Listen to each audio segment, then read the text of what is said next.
What up, YouTube? So today is going to be part one of the Honda Civic K24 Fg2 swap, and today we're going to be dropping in this RBB3 motor from Redline JDM.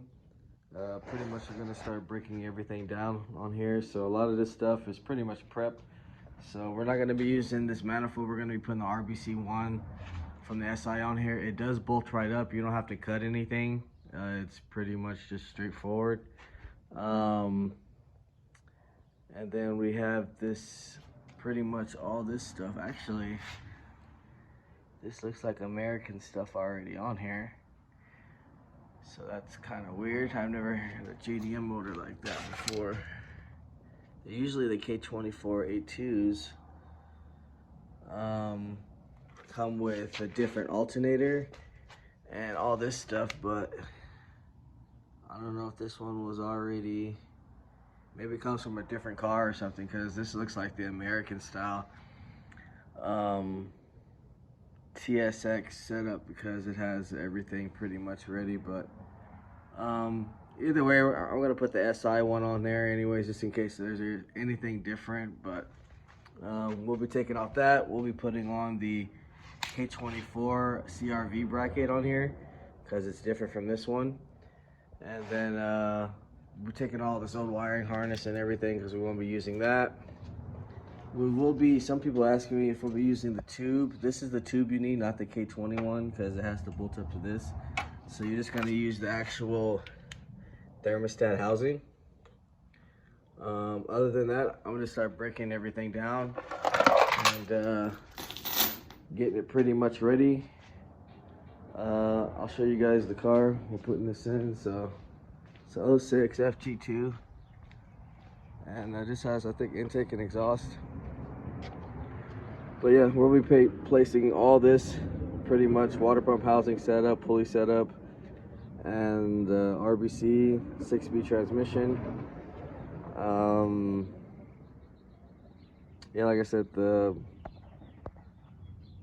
manifold will bolt right up. You do have to change the oil pan on the K24s for this swap, because this one actually has a mount on the K20 or on the oil pan itself, so we do have to change that out.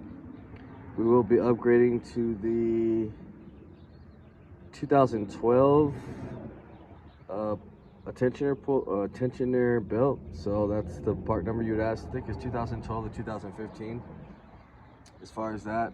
So I'm gonna go ahead and start knocking that motor out, and then we'll come back and start disassembling the engine and getting this out of here so we can put the tranny new clutch on the new K24, drop it back in, and hopefully get this car going. So I'm gonna go ahead and start knocking that motor out, and then we'll come back.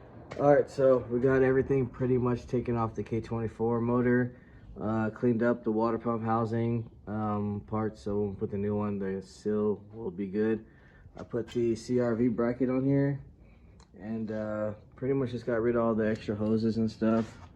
We got the automatic plate off with the bolts, because you need to use the manual ones, so we got those off. Knock sensor, the SI RSX is different from the K24s and the EP3 models, so got that off. Pretty much next we're going to be getting to the engine right now, or actually the other is E3, so we can start dropping that out, and then we'll pretty much start getting that dropped. We'll swap everything over, and then that'll probably be the end of this video. Next part will be us dropping it in, swapping everything over, and hopefully getting it started up. Hopefully this should be a quick video since it's just a simple swap over.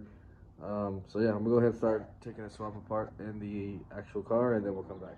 All right, so we're back now. We got the intake off, battery tray, shift linkage, radiator and condenser, and our grounds are taken apart from over here and the one over here.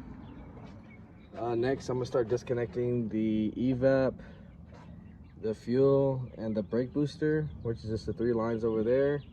We got our rear heater hoses we got to disconnect, and then we've been working on the suspension as well. This axle is gonna have to get replaced on this side, and I believe the other side is no good too. and possibly some ball joints. So I'll have to hit up the customer, see if he wants to replace that. But yeah, hopefully we can get those changed out. I think we have some spare ones. So getting ready to drop the subframe as well. We got the 4 bolts, and then the one, I believe we got the bolts on the oil pan already off. So I just got to take this mount off, and then after we drop the subframe, we can start getting the motor out and everything. So, oh, we still got to do the cat, disconnect the cat. So those are 2 12s at the bottom. Other than that, I'm gonna go ahead and start knocking out these hoses and stuff, get much as done as possible, and then we'll drop the subframe and come back. All right, so we're back now. We got our K24 with RBC manifold installed. We do still have to clean it up a little bit, but we're pretty much just trying to get the motor and tranny on here and back installed. So before the light runs out. So we've got our new clutch on here, Xedi, with the light and flywheel.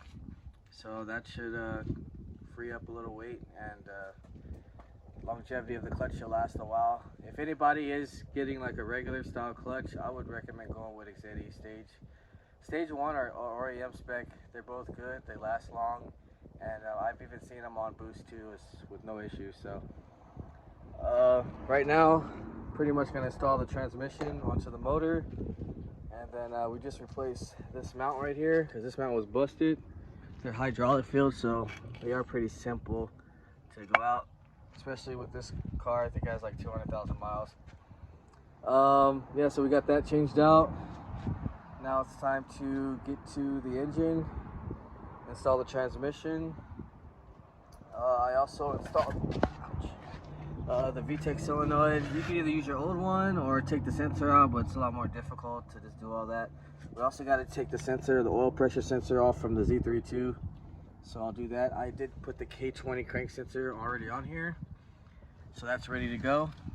The harness is pretty much all installed. So right now I'm gonna go ahead and install this transmission, and then we'll get that together, try to get this motor installed, and then go for the subframe after that, and then we'll probably end the video. The rest will probably be done tomorrow on the next video, so stay tuned for that. So I'm gonna go ahead and knock this out real quick, and then we'll come back. All right, so we got the motor pretty much dropped in right now. Just the 2 side mounts. Still gotta do the front one and then the one to the oil pan. So it was kind of getting dark, and I just wanted to get the car rolling, so that's pretty much what we did. We got the new ball joints on here from Megan Racing, and then we got this side axle installed. We're gonna put the other one on now, and still got to clean it up and do a couple things. But right now I'm gonna go ahead and get to pretty much trying to get this thing started real fast, just to make sure everything's good. So I'm gonna connect my grounds. Probably just do the slave cylinder since it's right there. Get the ground right here on the manifold on there. Get the battery tied down, or battery tray, and then put that on. Get the ECU connected, and then we got to connect the fuel, brake booster, evap, and all that stuff. And I think we should be able to get it started. I got to put some oil in it also. So a couple things. We'll come back right before startup, and then it should start with the pretty much first crank. So we'll go ahead and knock those things out, and then we'll come back. All right, so we're back, and we got pretty much everything we needed to get this thing back running. So I got my ground over here. I got my ground over here. I actually did miss one more ground, so I got to do this real quick before we do start. But yeah, I got the battery tray, the battery, the ECU all connected. My 2 8mm for the fuse box and everything. I just went ahead and kind of did the shift linkage so I can make sure it's in neutral.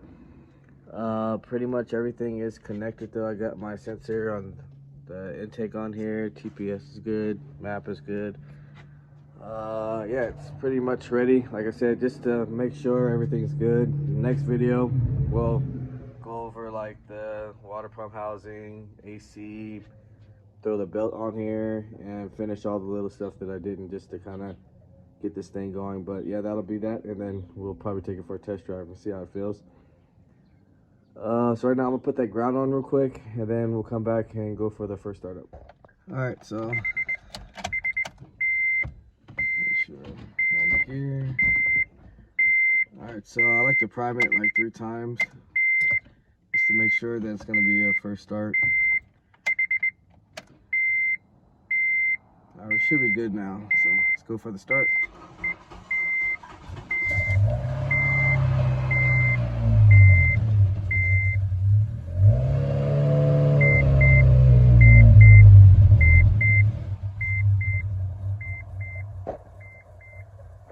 Alright, so I'm going to start getting everything pretty much ready to go. I got to finish up everything on this car so everything will be running right. I just wanted to make sure it starts up, so stay tuned for the next video, guys. If you haven't, like, share, subscribe, comment. Let me know what you guys think, and I'll see you guys on the next video.